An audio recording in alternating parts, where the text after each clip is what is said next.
الحمد للہ رب العالمین والصلاة والسلام علی سید الانبیاء والمرسلین وعلی آلہ واصحابہ اجمعین۔ الحمد للہ درس تراویح کا سلسلہ ہمارا جاری و ساری ہے، اور آج انشاءاللہ 11ویں سپارے سے متعلق قرآن مجید میں اللہ تبارک و تعالی نے جو ارشادات فرمائے ہیں ان پر ہم مختصر کلام کریں گے۔ 11واں سپارہ سورہ توبہ کی آیت نمبر 94 سے شروع ہوتا ہے، اور اس سپارے کے اندر اللہ تبارک و تعالی نے مختلف موضوعات پر کلام ارشاد فرمایا ہے، جن میں آغاز میں اللہ تبارک و تعالی نے غزوہ تبوک میں پیچھے رہ جانے والے منافقین کا تذکرہ فرمایا، اور آگے چل کے اللہ تبارک و تعالی نے صحابہ کرام کی عدالت پر اور اللہ تبارک و تعالیٰ کے ان سے راضی ہونے کا تذکرہ فرمایا۔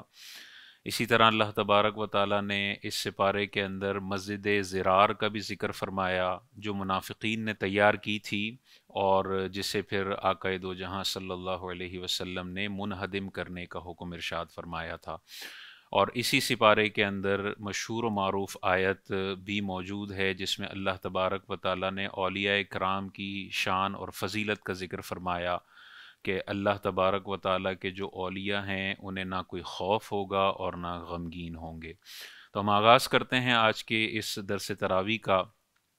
سب سے پہلی آیت جو 11ویں پارے میں اللہ تبارک و تعالیٰ نے ارشاد فرمائی، اللہ تعالیٰ ارشاد فرماتا ہے، اے مسلمانوں، جب تم ان منافقین کے پاس لوٹ کر جاؤ گے تو یہ تم سے بہانے بنائیں گے، تم فرماؤ بہانے نہ بناؤ، ہم ہرگز تمہاری بات پر یقین نہیں کریں گے، اللہ نے ہمیں تمہاری خبریں دے دی ہیں اور اب اللہ اور اس کا رسول تمہارے کام دیکھیں گے۔ تو یہ آیت پاک اللہ تبارک و تعالیٰ نے اس وقت نازل فرمائی جب حضور علیہ الصلاۃ والسلام غزوہ تبوک سے واپس تشریف لا رہے تھے، اور اس آیت پاک میں اللہ تبارک و تعالیٰ نے حضور علیہ الصلاۃ والسلام کو علم غیب کی خبر عطا فرمائی کہ یا رسول اللہ صلی اللہ علیہ وسلم، اے حبیب، جب آپ واپس جائیں گے تو جو منافقین غزوہ تبوک میں شریک نہیں ہوئے، پیچھے رہ گئے، وہ آپ کی خدمت میں آئیں گے اور مختلف بہانے بنائیں گے، تو آپ ان سے فرما دیجئے بہانے نہ بناؤ، اللہ تبارک و تعالیٰ نے تمہارے ان جھوٹے بہانوں کی خبر پہلے سے مجھے دے دی ہے۔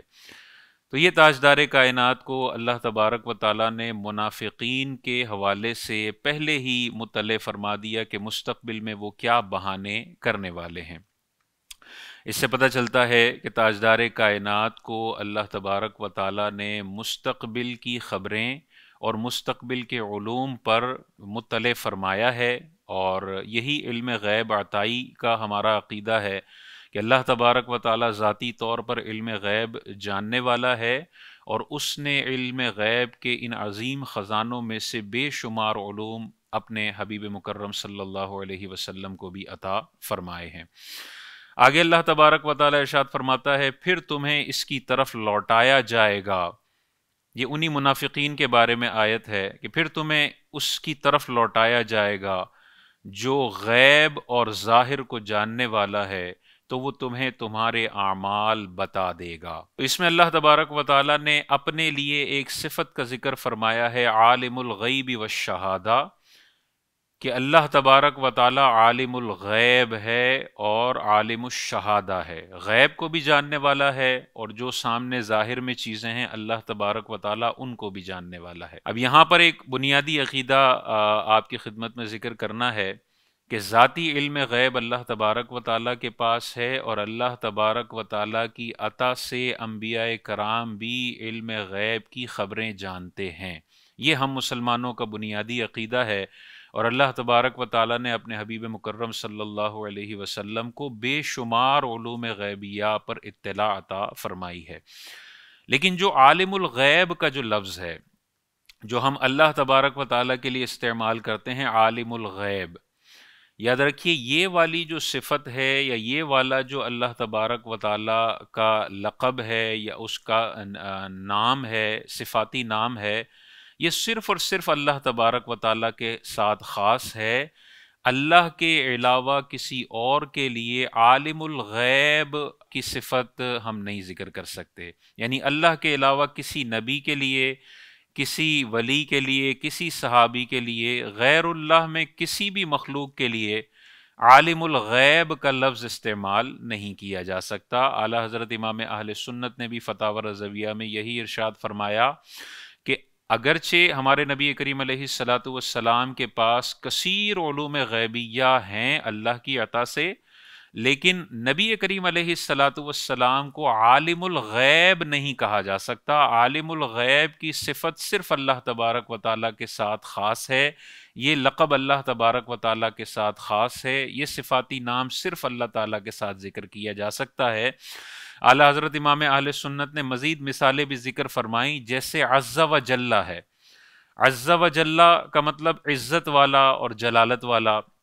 یقیناً ہمارے نبی کریم علیہ الصلاۃ والسلام سب سے زیادہ مخلوقات میں عزت والے بھی ہیں اور جلالت والے بھی ہیں، لیکن آقا کریم علیہ الصلاۃ والسلام کے لیے ہم یوں نہیں کہہ سکتے محمد عز و جل، کیونکہ عز و جل وہ صفت ہے یا وہ صفاتی نام ہے جو صرف اللہ تبارک و تعالیٰ کے ساتھ خاص ہے۔ اللہ عز و جل کہا جا سکتا ہے، کسی اور مخلوق کے ساتھ عز و جل نہیں لگایا جا سکتا۔ اسی طرح رحمان کا لفظ ہے کہ رحمان کا لفظ اللہ تبارک و تعالیٰ کے ساتھ خاص ہے، غیر اللہ کو رحمان کے ساتھ نہیں پکارا جا سکتا۔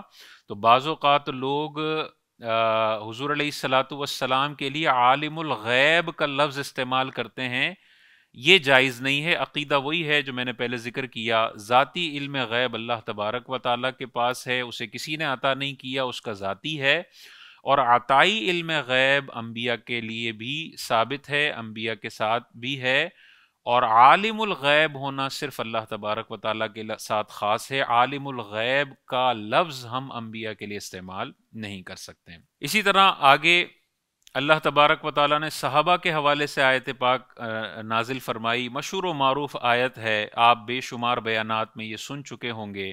اللہ تعالیٰ نے ارشاد فرمایا والسابقون الاولون من المہاجرین والانصار والذین اتبعوہم باحسان رضی اللہ عنہم ورضوا عنہ واعد لہم جنات تجری تحتها الانہار خالدین فیہا ابدا ذلک الفوز العظیم۔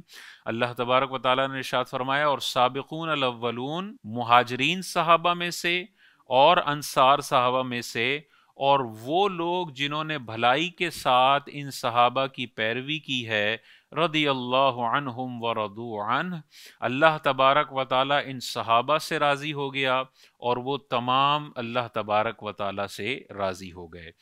اس میں اللہ تبارک و تعالیٰ نے صحابہ کی عدالت اور اللہ تبارک و تعالیٰ کے صحابہ کے ساتھ راضی ہونے کا واضح فرمان ارشاد فرما دیا کہ جو مہاجرین میں اولون سابقون ہیں اور جو انصار میں اولون سابقون ہیں، اللہ ان سے بھی راضی ہے اور وہ بھی اللہ سے راضی ہیں، اور وہ لوگ جنہوں نے احسان کے ساتھ، بھلائی کے ساتھ ان اولون سابقون کی پیروی کی ہے، اللہ ان سے بھی راضی ہے۔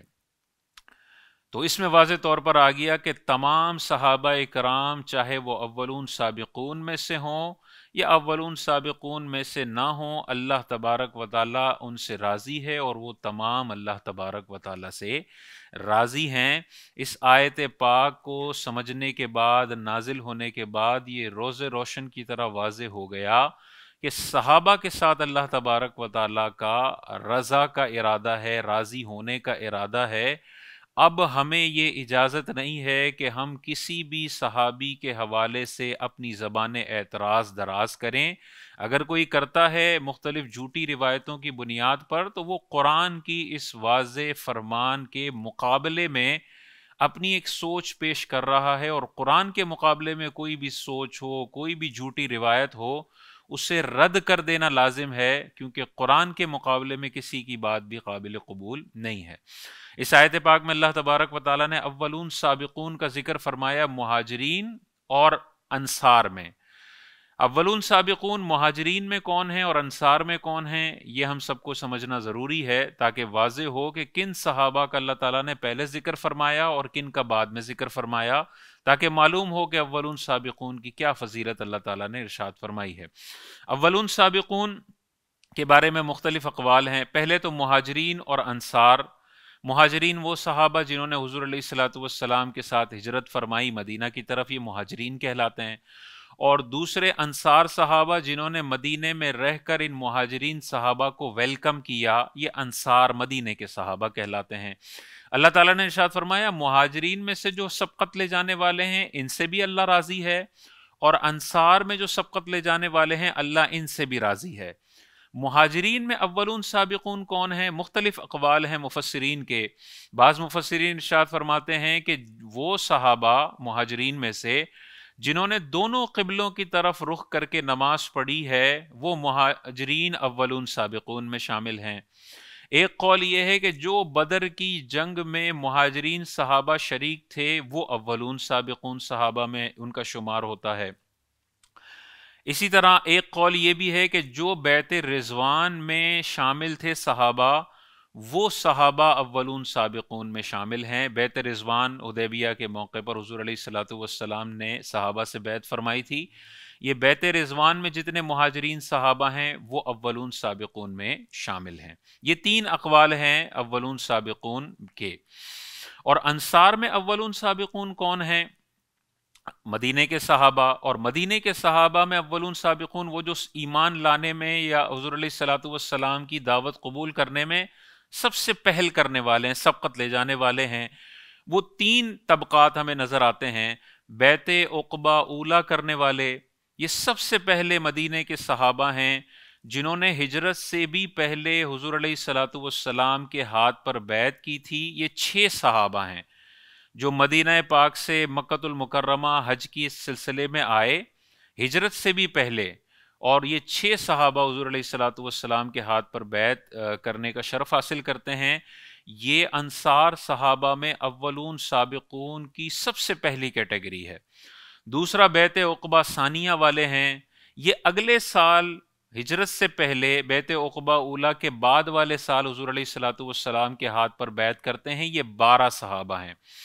اور تیسرے نمبر پر بیعت عقبہ ثانیہ کے مدینے کے صحابہ ہیں جنہوں نے ہجرت سے پہلے حضور علیہ الصلوۃ والسلام کے ہاتھ پر بیعت کی تھی، یہ 70 صحابہ ہیں۔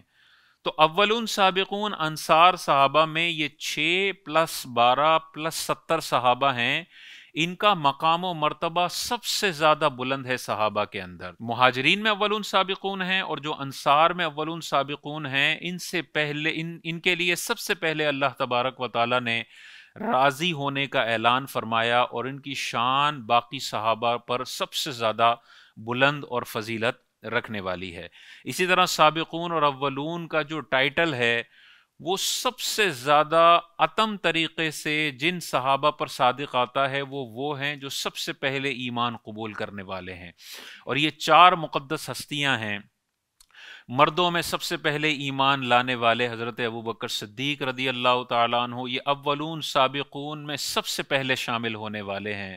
اسی طرح خواتین میں سب سے پہلے ایمان لانے والی حضرت خدیجۃ الکبریٰ ہیں، یہ سب سے پہلے اولون سابقون میں شامل ہونے والی ہیں۔ اسی طرح بچوں میں سب سے پہلے ایمان لانے والے مولائے کائنات حضرت علی رضی اللہ تعالی عنہ ہیں، اور غلاموں میں سب سے پہلے ایمان لانے والے حضرت زید بن حارثہ رضی اللہ تعالی عنہ ہیں۔ یہ وہ 4 مقدس ہستیاں ہیں جن کا اولون سابقون ہونے کا ٹائٹل اللہ تبارک و تعالی نے عطا فرمایا، اور یہ سب سے پہلے لوگ ہیں جو سب سے پہلے اسلام کا پیغام قبول کرنے والے اور دامن اسلام سے وابستہ ہونے والے صحابہ ہیں۔ ان سے اللہ تبارک و تعالی نے بھلائی کا اور رضا کا اور جنت کا وعدہ فرما لیا ہے۔ تو اس آیت پاک سے ہمیں غور کرنا چاہیے۔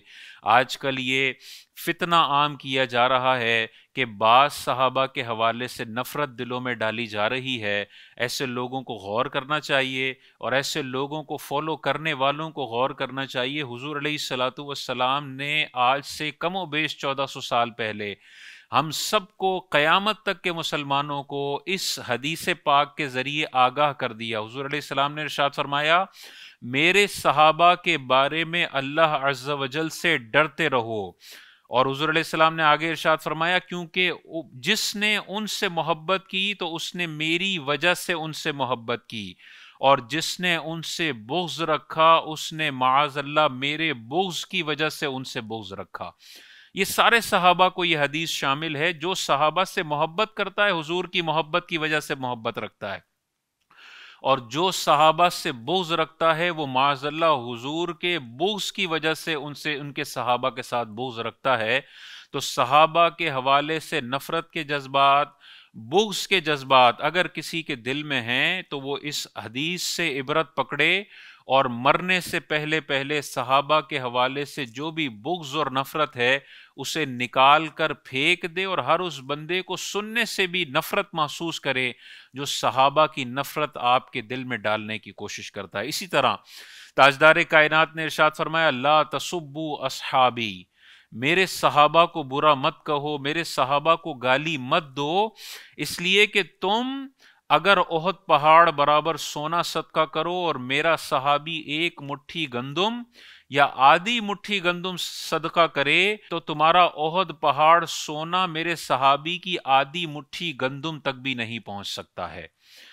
یعنی صحابہ کا آدھی مٹھی گندم اور تمہارا احد پہاڑ سونا اس آدھی مٹھی گندم تک نہیں پہنچ سکتا۔ ہمیں کیسے اجازت ہو سکتی ہے کہ ہم صحابہ کے معاملے میں جج کی کرسی پر بیٹھ کر ان کی جنت اور معاذ اللہ دوزخ کے فیصلے کریں؟ ہمیں والدین کے حوالے سے بھی منہ بند کرنے کا کہا گیا ہے۔ گھر میں اگر ماں باپ کی لڑائی جھگڑا چل رہا ہو تو آج کے نوجوان کو یہ سمجھ اللہ تعالیٰ نے دی ہے کہ چاہے باپ ٹھیک ہو چاہے ماں ٹھیک ہو، آپ نے کسی ایک کو بھی گالی نہیں دینی ہے، ماں باپ کے حوالے سے اپنا منہ بند رکھنا ہے۔ تو ماں باپ کا جھگڑا تو ہمارے سامنے ہے، اس کے باوجود بھی اللہ فرماتا ہے کہ ماں باپ کے معاملے میں کسی ایک کو بھی برا بھلا مت کہو۔ تو 1400 سال پہلے جو صحابہ کے معاملات ہوئے ہیں، جن کی مرچ مسالہ لگا کے خبریں ہم تک پہنچائی گئی ہیں، ہمیں کیسے اجازت ہو سکتی ہے کہ ہم کسی ایک صحابی کی محبت میں اس قدر آگے بڑھ جائیں کہ دوسرے صحابی کو ہم معاذ اللہ گالی دینا شروع کر دیں اور انہیں برا بھلا کہنا شروع کر دیں؟ یہ دنیا میں بھی ذلت کا باعث بنے گا اور آخرت میں بھی انسان کو ذلیل کروائے گا۔ حضور کی یہ حدیث بخاری میں موجود ہے کہ لا تسبوا اصحابی، میرے کسی بھی صحابی کو برا بھلا مت کہو۔ بس یہ حدیثیں آ گئیں، یہ قرآن آ گیا، اب انسان کا منہ بند ہونا چاہیے۔ اسی حالت میں ہمیں موت آنی چاہیے کہ میرے دل میں کسی بھی صحابی کا بغض نہیں ہوگا، اسی میں عافیت ہے۔ جھوٹی مرچ مسالے والی روایتوں کو ہم ردی کی ٹوکری میں ڈالتے ہیں، جس کے ذریعے ہمیں صحابہ سے طعن اور صحابہ کی نفرت دل میں ڈالی جا رہی ہو، ایسی ساری روایتوں کو ہم ردی کی ٹوکری میں ڈالتے ہیں۔ قرآن اور بخاری کی حدیثوں کے مقابلے میں کسی بھی روایت کا کوئی بھی اعتبار نہیں ہے۔ اس حوالے سے ہمیں غور کرنا چاہیے۔ آگے اسی پارے کے اندر اللہ تبارک و تعالیٰ نے مسجد ضرار کا ذکر فرمایا۔ اللہ تعالیٰ ارشاد فرماتا ہے اور کچھ منافقین وہ ہیں جنہوں نے نقصان پہنچانے کے لیے اور کفر کے سبب اور مسلمانوں میں تفرقہ ڈالنے کے لیے اور اس شخص کے انتظار کے لیے مسجد بنائی جو پہلے سے اللہ اور اس کے رسول کا مخالف ہے، اور وہ ضرور قسمیں کھائیں گے کہ ہم نے تو صرف بھلائی کا ارادہ کیا تھا اور اللہ گواہ ہے کہ وہ بے شک جھوٹے ہیں۔ یہ مسجد ضرار کے حوالے سے اللہ تعالیٰ نے واضح طور پر ارشاد فرمایا کہ منافقین یہ مسجد بنائیں گے اور مسلمانوں میں تفرقہ ڈالنے کے لیے بنائیں گے، مسلمانوں کو نقصان پہنچانے کے لیے بنائیں گے، اور کفر کو مزید پروان چڑھانے کے لیے مسجد تعمیر کی جائے گی۔ اور یہ مسجد منافقین نے مسجد قباء کے قریب کے علاقے میں بنائی تھی، اور حضور علیہ الصلوۃ والسلام سے یہ منافقین کہتے ہیں کہ یا رسول اللہ صلی اللہ علیہ وسلم، یہ مسجد ہم نے بنائی ہے تاکہ جو قریب قریب کے ضعیف لوگ ہیں وہ اس مسجد میں آ سکیں اور نماز پڑھ سکیں۔ اور پھر یہ منافقین حضور علیہ الصلوۃ والسلام سے درخواست کرتے ہیں اے اللہ کے رسول، آپ برکت کے لیے اس مسجد میں نماز بھی پڑھ دیں اور اس مسجد کے لیے دعا بھی کر دیں۔ ان کی چال تھی کہ حضور علیہ الصلوۃ والسلام اگر اس مسجد میں نماز پڑھ دیں گے تو یہ مسجد پروموٹ ہو جائے گی اور پھر مسلمان اس مسجد میں آئیں گے اور ہم مسلمانوں کو اسلام کے خلاف بھڑکائیں گے اور اسلام کی جڑیں کاٹنے کی کوشش کریں گے۔ تاجدار کائنات کو اللہ تبارک و تعالی نے ان کے باطل عزائم پر پہلے سے متنبع فرما دیا کہ یہ جھوٹی قسمیں کھائیں گے کہ ہم نے اصلاح کے لیے مسجد بنائی ہے، لیکن انہوں نے اسلام کو نقصان پہنچانے کے لیے بنائی ہے۔ حضور علیہ السلام کو جب یہ معلوم پڑتا ہے تو حضور علیہ السلام اس مسجد میں جاتے بھی نہیں ہیں، نماز بھی نہیں پڑھتے، اس کے لیے دعا بھی نہیں فرماتے، بلکہ اس آیت کے نازل ہونے کے بعد حضور علیہ الصلوۃ والسلام صحابہ کو حکم دیتے ہیں کہ جاؤ اور اس مسجد کو گرا دو، اور پھر فرماتے ہیں کہ جلا دو۔ صحابہ جاتے ہیں اور اس مسجد نما عمارت کو پہلے منہدم کرتے ہیں اور پھر اس مسجد کو جلا دیا جاتا ہے جو منافقین نے بنائی تھی اسلام کی جڑیں کاٹنے کے لیے۔ تو اس میں دیکھیں واضح طور پر منافقین اور باطل کا یہ طریقہ کار بھی رہا ہے کہ وہ مسلمانوں کو گمراہ کرنے کے لیے مسجدیں تعمیر کرتے ہیں اور پھر مسلمانوں کی جڑیں کاٹنے کی کوشش کرتے ہیں۔ قیامت تک کے مسلمانوں کو اللہ تبارک و تعالیٰ نے بتا دیا کہ جو مسجد مسلمانوں میں فساد ڈالنے کے لیے بنائی گئی ہو، جو مسجد اسلام کے بنیادی عقائد کو خراب کرنے کے لیے بنائی گئی ہو، جو مسجد دین کے مقدسات کی توہین کے لیے بنائی گئی ہو، وہ مسجد ضرار ہے اور ایسی مسجد سے دور رہنا بھی لازم ہے۔ اور اگر تمہارے پاس حکومتی پاور ہو، طاقت ہو، تو اللہ کا فرمان ہے کہ اس مسجد کو منہدم کر دیا جائے جو اسلام کی جڑیں کاٹنے کے لیے بنائی گئی ہے۔ ایسی مسجد کا کوئی احترام نہیں ہے جس میں دین کے مقدسات کی اور ضروریات دین کی معذاللہ توہین اور اس کے خلاف تعلیمات دی جا رہی ہوں۔ وہ نام کی مسجد ہے، حقیقتاً نہ وہ مسجد ہے نہ اس کا کوئی احترام ہے، بلکہ ایسی جگہ کی توہین کرنا اور اس کے حوالے سے نفرت اپنے دلوں میں رکھنا یہ لازم ہے۔ آگے اسی سپارے کے اندر 11ویں پارے کے اندر اللہ تبارک و تعالیٰ نے مشہور و معروف آیت پاک ذکر فرمائی جس کے خلاف اس امت میں نفرت بڑی تیزی سے پھیلائی جا رہی ہے اور بہت سے نوجوان اس نفرت کا شکار ہونے کے بعد اپنے ایمان کو خراب کرنے کے در پہ ہوئے ہوئے ہیں۔ اللہ تعالیٰ نے قرآن مجید میں ارشاد فرمایا الا ان اولیاء اللہ لا خوف علیہم ولا هم یحزنون، سن لو، خبردار، بے شک اللہ کے ولیوں پر نہ کچھ خوف ہوگا اور نہ وہ غمگین ہوں گے، وہ لوگ جو ایمان لائے اور ڈرتے رہے۔ یہ شاندار آیت پاک ہے جو اللہ تبارک و تعالیٰ نے قیامت تک اللہ کے اولیاء کے لیے ذکر فرمائی۔ قیامت تک جو بھی اللہ کے اولیاء آئیں گے ان کے بارے میں اللہ تبارک و تعالیٰ کا واضح اعلان ہے کہ نہ وہ غمگین ہوں گے اور نہ ان پر کچھ خوف ہوگا۔ اب یہاں پر اولیاء اللہ کا ذکر اللہ تعالیٰ نے ارشاد فرمایا۔ ولی کون ہوتا ہے، اس حوالے سے ہم ذرا دیکھ لیتے ہیں ولی کی تعریف کیا ہے۔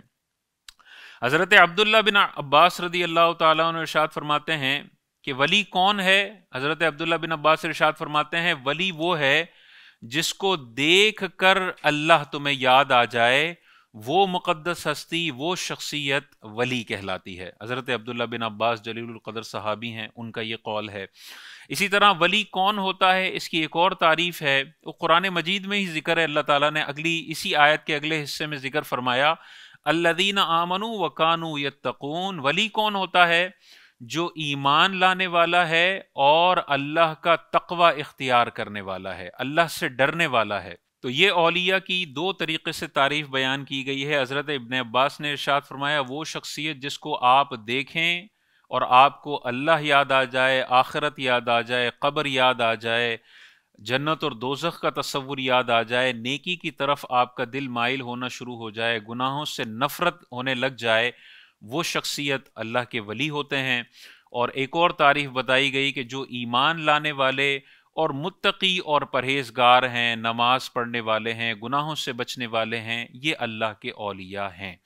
تو اس سے پتہ چل گیا کہ اللہ کے ولی ہونے کے لیے باشرع اللہ تعالیٰ کے احکامات پر عمل کرنے والا اور متقی پرہیزگار ہونا ضروری ہے۔ لہٰذا فاسق و فاجر شخص کبھی بھی اللہ کا ولی نہیں ہو سکتا۔ جو اللہ کے احکامات کو معاذ اللہ پس پشت ڈال کے شیطانی طریقے سے زندگی گزار رہا ہو، وہ اللہ کا ولی نہیں ہو سکتا۔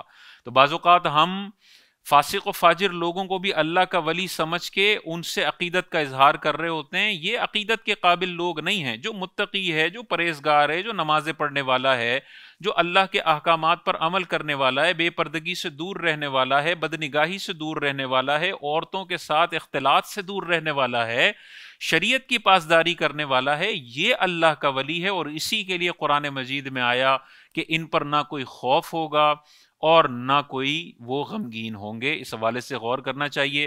1400 سال کے ہمیں اولیاء اللہ بے شمار نظر آتے ہیں، اور ان اولیاء اللہ میں صحابہ کرام تو سب سے پہلے اس میں شامل ہیں کہ وہ متقی بھی ہیں، پرہیزگار بھی ہیں اور صاحب ایمان بھی ہیں۔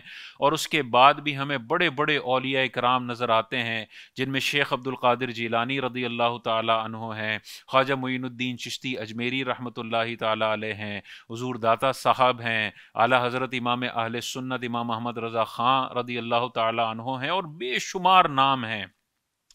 اور آج کل ایک پروپیگنڈے کے تحت ان تمام اولیاء اللہ کے خلاف کوٹ کوٹ کر نفرت بھری جا رہی ہے، اور نوجوان طبقہ کچھ لوگوں کی بنائی گئی کلپس کی بنیاد پر اولیاء اللہ سے ایسی نفرت کرتا ہے۔ لیکن بعض اوقات لوگ جہالت میں اور کسی جاہل شخص کو فالو کرنے کے چکر میں ان اولیاء کے خلاف زبان اعتراض دراز اور گالیاں دے رہے ہوتے ہیں۔ یہ اللہ تبارک و تعالیٰ کے اولیاء ہیں، اور یہ قرآن مجید کے مقابلے میں ایک غلط عقیدہ گھڑا جا رہا ہے۔ حضور علیہ الصلوۃ والسلام نے بخاری کی حدیث میں ارشاد فرمایا کہ جو میرے کسی ولی سے دشمنی رکھتا ہے، اللہ تبارک و تعالیٰ نے اس بندے کے ساتھ اعلان جنگ فرما لیا ہے۔ اولیاء اللہ سے دشمنی کا مطلب یہ ہے کہ اللہ نے اب اس بندے کے ساتھ اعلان جنگ فرما لیا ہے۔ دنیا میں بھی اس بندے کے لیے ذلت ہے، اور آخرت میں بھی یہ بندہ ذلیل ہوگا۔ اولیاء اللہ جو مسلمہ اولیاء اللہ ہیں، امت ان کو اللہ کا ولی مانتی ہے، ان کے حوالے سے کبھی بھی زبان پر کوئی جملہ آئے، کوئی برا جملہ آنے کا ذہن ہو، فوراً اپنا منہ بند کر لینا چاہیے۔ اور یہ حدیث اور آیت پاک انسان کے ذہن میں ہونی چاہیے کہ آپ اگر خدا نہ خواستہ بغض رکھتے بھی ہیں، ان اولیاء اللہ کی شان اور ان کی عظمتوں میں آپ کچھ بھی کمی نہیں کر سکتے۔ انسان صرف اپنے لیے ذلت خریدتا ہے اور جہنم خریدتا ہے جو اولیاء اللہ سے نفرت کرنے والا ہو۔ یہ اولیاء اللہ بڑے شان اور عظمت والے ہیں، قرآن میں ان کا ذکر ہے، احادیث میں ان کا ذکر ہے۔ امت کے لوگ، امت کے بڑے بڑے اکابرین نے ان اولیاء اللہ کو مانا ہے، ان کی قدم بوسی کو اپنے لیے باعث شرف سمجھا ہے۔ ہمیں بھی امت کے جو مسلمہ اولیاء اللہ ہیں ان کے خلاف زبان اعتراض دراز نہیں کرنی چاہیے، اور ان ساری آیات پر ہمیں غور و فکر کرنا چاہیے۔ انشاءاللہ اگلے درس میں آپ سے ملاقات ہوگی۔ اللہ تبارک و تعالیٰ سے دعا ہے جو کچھ سنا اس پر عمل کرنے کی توفیق عطا فرمائے۔ وآخر دعوانا ان الحمد للہ رب العالمین۔